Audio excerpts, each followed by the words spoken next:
উত্তরে মেঘভাঙা বৃষ্টি, বাড়ছে নদীর জলস্তর। যতদূর চোখ যায় শুধু জল আর জল। প্রায় কয়েক মিটার বাঁধ ভেঙেছে রায়ঢাক নদীর।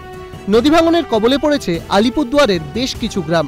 নদী ভাঙন বাড়লে পুরো গ্রাম চলে যাবে নদীর তলায়। আশঙ্কায় ঘুম উড়েছে বাসিন্দাদের। অভিযোগ বারবার জানানো হলেও কোনো কর্ণপাত করেনি প্রশাসন। খবর পেয়ে নদী তীরবর্তী বলাটারি ও পূর্ব চকচকা গ্রাম পরিদর্শনে যান বিজেপি বিধায়ক মনোজ কুমার ওরাও।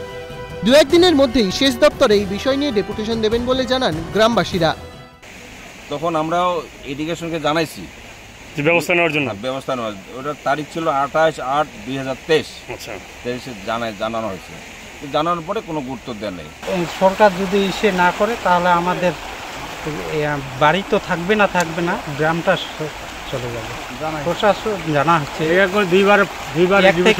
এক থেকে দুইবার ডিভিশন, কিন্তু তারপরেও ব্যবস্থা নেই, একবারও ব্যবস্থা নেই। মানে 500-700 বাড়ি আছে এইখানকে।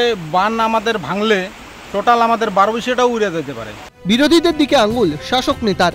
এমএলএ এমপিরাও রয়েছে, তারা যেন কিছু করে, তারা যেন মানুষের কোনো কাজ করে।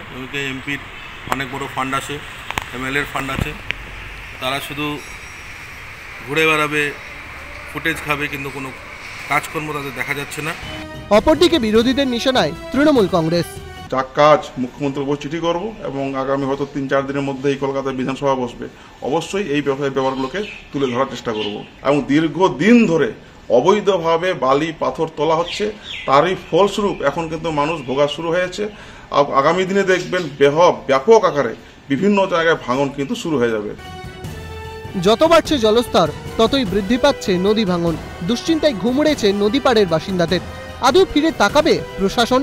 আলিপুরদুয়ার থেকে বিশ্বজিৎ চক্রবর্তীর রিপোর্ট, ক্যালকাটা নিউজ।